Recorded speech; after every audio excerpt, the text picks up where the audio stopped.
Right, so now back to the tarot, but this is the Christian mysteries. How do you do this?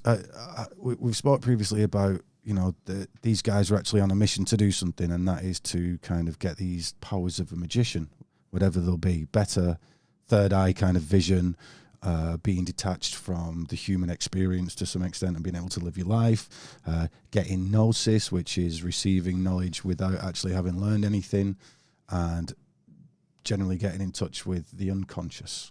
That's what magicians do, really, in the hermits. They're getting in touch with the unconscious. So we have several examples here on the top row of old versions of the hermit card from the tarot. On the left is actually rudely displayed as being Saturno, who's Saturn. And then as we move along a little bit, he's a bit more occulted. He's just this kind of Father Time-ish character. He's always got that rod at that angle, hasn't he? The angle, yeah. Although the third one along, the guy clearly didn't know what the angle meant, and then he's just done his own version. However, we've just been talking about mushrooms. If you look at Saturn's leg on or the hermit's leg on the second card in, he's got his little cocky leg sticking out, and then it folds up like a mushroom. Yep. If you look at his hat, it's two fucking mushrooms. It's even got the gills. Can you see it? It's red with white dots on it. The one in the blue dress. Yeah, the one in the blue dress. Who looks like a pineal gland or a penis, something like that, is the way he's bunched up at the middle. He's a very suspicious shape. It was often called the hunchback. Yeah. I think getting at old, the fact that time will age you, give you a hunchback. Sure.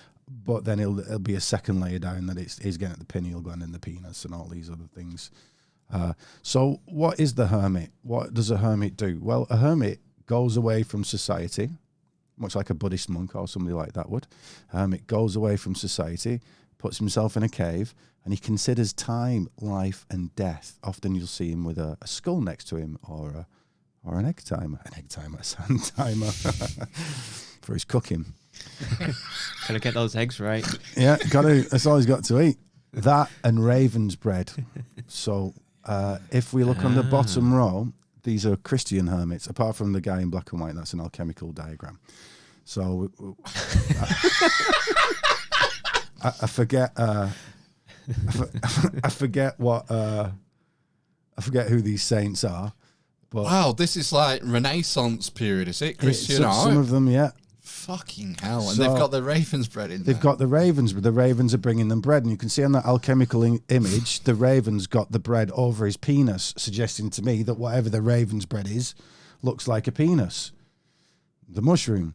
What does a raven... what's a raven doing there? He's a Speak for yourself, man.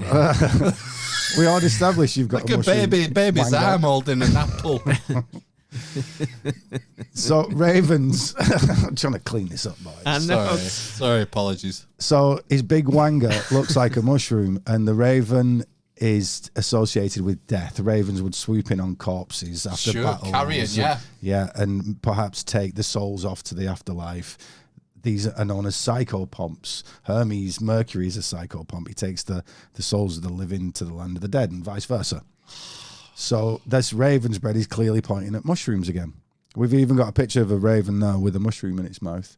And then the next image on is of a saint with a cup with a serpent in it and a raven with a mushroom with a bread in its mouth, just showing you they're the same thing. Oh wow, that's really cool. That one, it's the second one in from the right on the bottom row. He's got like a shepherd's crook there. He's got the halo, and then there's a serpent coming out of the cup. Whoa, that's this. Who made that? It's just not some rando fucking Renaissance artist, is it? It's someone who's transmitting this fucking symbolism. Yeah. That's mental. So can we move our lovely faces out the way from that top corner? If you insist, yeah. So here is a guy sat on a pillar. I mean, this is old, really old. It looks so well done. It looks kind of modern and destroyed for purpose to look cool, but no, that's actually really, I forget how old it is, like thousands of years old. And it's a hermit sat on top of a pillar with a serpent going up the pillar. He's got the enlightened, it's essentially a shell with a pearl in it, but that's the sun showing enlightenment. He's got a ladder. We talked about Jacob's ladder before. Yeah. This is how it's done, and we're going to get into how it's done. And it's basically what the hermit's doing. He's going away. He's doing these substances that are allowing him to get into his unconscious, symbolized by the cave. That's you, you're inside of you. Most of these gods to do with all this stuff are born in caves or born in eggs. And going into himself and going somewhere in his mind, which I'll reveal in a moment. The hermit in the top right. Mm-hmm. You're saying that's really old, that one? Yeah. Because the hermit going up the pillar, that just smacks of stylites. You know, these Christian hermits. Saint Simeon. Yeah. Did he live on a pillar for 40 years or something I know the stories, yeah. They go and these guys, they go up on a pillar and just stay there for decades, standing up until his feet exploded. And he died from the weight of it. But that's just what it looks like. It's the same thing, the hermit climbing to the top of the pillar. This isolation. Yeah, well, the pillars, what it's getting at is that the pillar is the axis mundi that leads up to the pole star. The pole star is the still point. What he's doing is what's now called transcendental meditation, where he's going beyond thought into just the witness mind, the observer mind, which we call consciousness, which is essentially just the thing at the back of everything that watches. Amazing. Right. Next one. That's very cool. Right, so we're going to start to wrap this up a little. I spoke before about the bull's leg, the leg of the bull. And if we look in the centre there's a pillar from Göbekli Tepe. That's the Vulture Pillar. Yeah, the Vulture Pillar. There's a few people said similar to me now, but that vulture is Cygnus, the swan, which is flying around, as it were, the pole star, which is represented by the ball in the middle. If you look downwards, there's a line drawn through that ball. If you go down to the bottom right hand of the pillar there's actually a headless man there, which is an old shamanic motif for being off your head, or being like Saint John the Baptist, off his head. Same motif. And that's so he's connected to the pole star and he's not thinking anymore. He's in that witness mind because something special happens there, you see, that seems to be the secret of the mystics. And if there are any Harry Potter style magic powers, which I've seen a little evidence of, quite frankly, it's very difficult to believe because it is not within my experience. However, I find it very difficult to disprove some of them. Some of them are also, looks to be edited and things like that. But because I've never met anyone that can do it, but I've heard enough things. And the trick is when you hear about most magicians and people that are looking into this stuff, they're fucking geniuses. You're talking like Jack, what was his name? The JPL guy. Crawley's acolyte. Yeah, JPL, Jet Propulsion Labs. It was Jack Parsons. Is it Jack Parsons? It sounded like he was in a band in the 60s for some reason. Well, wasn't there a band called the Jack Parsons Project? Oh, then that's where I've got it from. Alan Parsons Project. Alan Parsons Project. Sorry, okay, Jack Parsons. These guys are... so Da Vinci and Crowley was involved with Jack Parsons, absolutely. And L. Ron Hubbard was involved in with Jack Parsons. Jack Parsons lived at L. Ron's place in like Malibu or somewhere. Strange guy. Weird coincidences. Yeah. So back to where we were.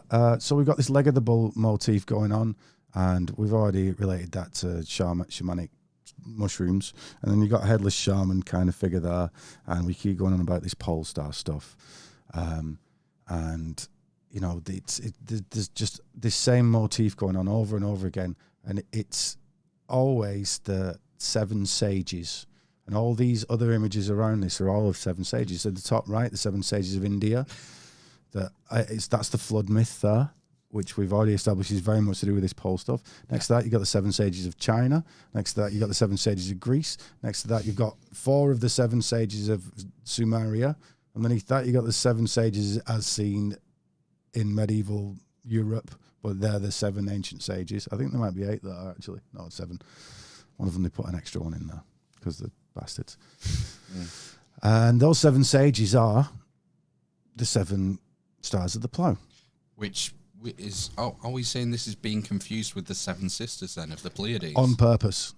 On purpose? So it's like the 7 sisters of the Pleiades are an imperfect version of the 7 sages. Wow. Oh, we could even be saying the 7 virtues and the 7 being vices. the plough and the 7 vices being the Pleiades. Absolutely, that would We've got the 7 ancient Greek, the 7 the quadrivium and trivium. Trivium. The 7, what are they called? science, not sciences.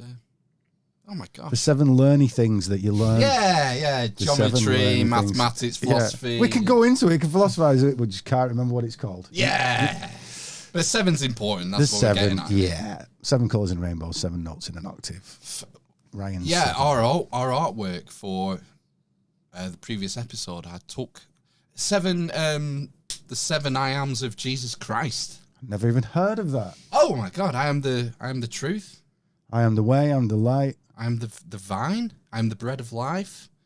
I am the 7 I am statements in the 4 Gospels. Oh, look this Jesus. up. I am the eye of Sauron. I am the resurrection. Yeah. Cool. Oh, yes. I'll send you that.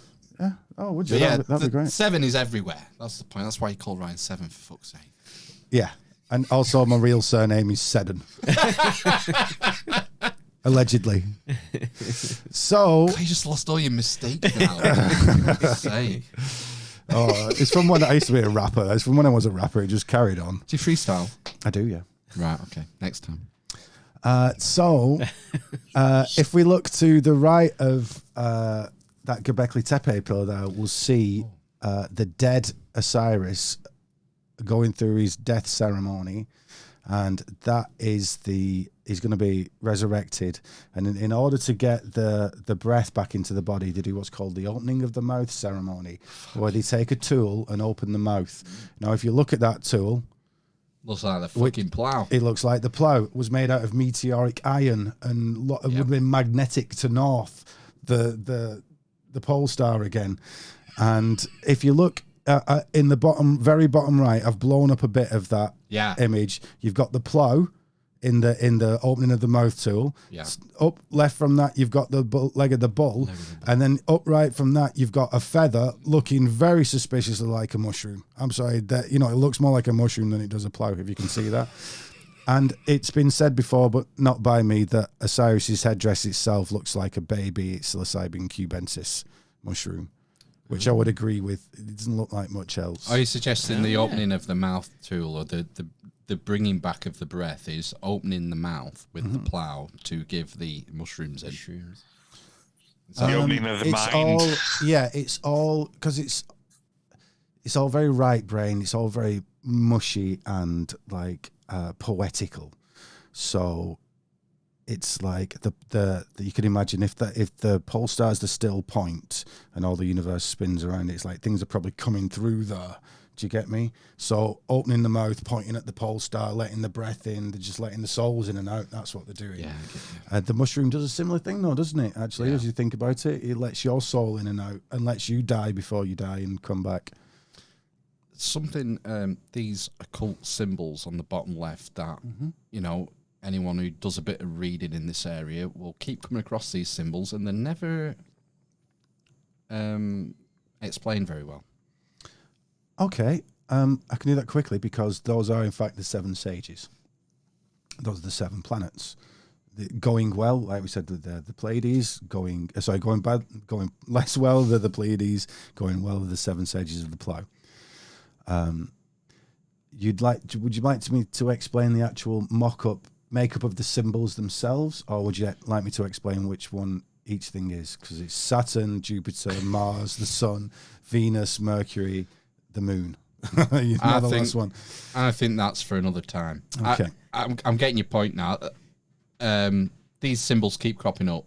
The point is that these are related. They're all interrelated. Yes. That each symbol represents multiple things depending on the context that you're associated in this with. particular context, each one of those symbols represents a planet, which is one of these 7 saints, these 7 sages. And plus we've got the male and the female there as well, haven't we? It's Mars and Venus, the either Animus side and Anima. of the sun, obviously. Yeah, Animus and Anima.